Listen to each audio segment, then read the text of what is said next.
মনিকা আজ বেড়াতে গেছে। তাদের কোনো এক প্রকার আত্মীয় হয় সেরকম কারোর বাড়িতে।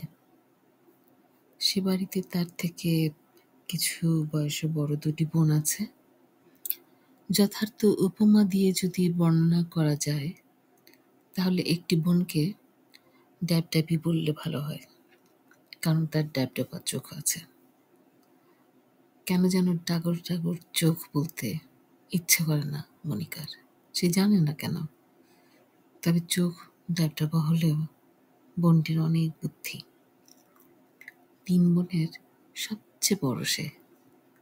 ওই বোনটির ড্যাবড্যাবা চোখ নিয়ে এত বুদ্ধি সেই ছোট্টবেলা থেকে কিভাবে ছিল মনিকা এখনো ভেবে তার কুল কিনারা করতে পারে না। ড্যাবড্যাবির ১ বছরের ছোট, মানে পিঠাপিঠি হলো ২য় জন। সেটার জিহ্বা একটু ভারী, তোতলা না, তবে থ্যাপ থ্যাপ করে কথা বলে। দুজনে যেহেতু মনিকার থেকে বড়, তাই সেই ৮ বছরের ছোট্ট মনিকা তাদের থেকে জ্ঞানের দিক দিয়ে একেবারেই আনকুড়া। বোন দুটি একই ক্লাসে পড়ে, ক্লাস 7-এ। অনেক বড় ক্লাস, বয়স বাও কি তেও, বড় আপা তারা। বয়সন্ধিতে উপনীত হয়েছে, তাই অনেক কিছু জানে। কাপড়ের নিচে কি হয় তাও জানে। উগ্র স্বভাবের বোন দুটি নিজেরা কত কি যে বলে, আর সারাক্ষণ খিলখিল করে কেন হাসে কে জানে। ছাগলের ৩ নম্বর বাচ্চার মতো তাদের আরেকটি ছোট্ট বোন ছিল, বছর ৫ বয়সের। তার খেলনা দিয়ে বিছানার পাশে মাটিতে বসে মনিকা একদিন খেলছিল ওদের বাসায়।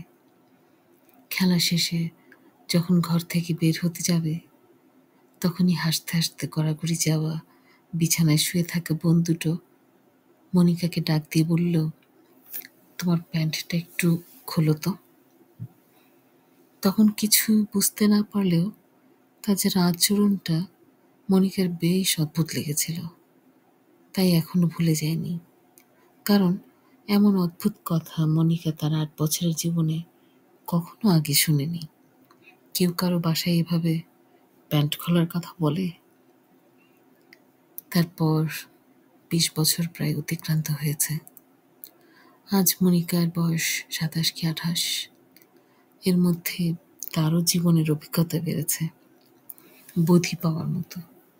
তাই একদিন সে হঠাৎ অনুধাবন করে বসল ওই দুটি বোনের সেই ২০ বছর আগে ঘটে যাওয়া স্মরণীয় উক্তিটি।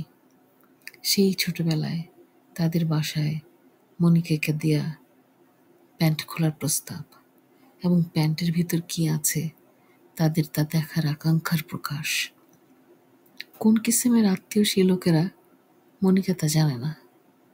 সে গিয়েছিল তার বাবা মার সাথে ওই বাড়িতে বেড়াতে।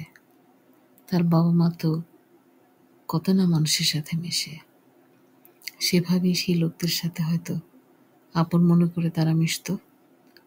আর যেখানে যে ২ বোনের কাছ থেকে খুব অদ্ভুত এই অভিজ্ঞতা সে সঞ্চয় করে এনেছিল, তা তো ভোলার মতন নয়। সেদিনটা মনে রাখার মতন একটা দিন ছিল তার জীবনে। মনে রাখার মতো একটা অভিজ্ঞতাও ছিল বটে।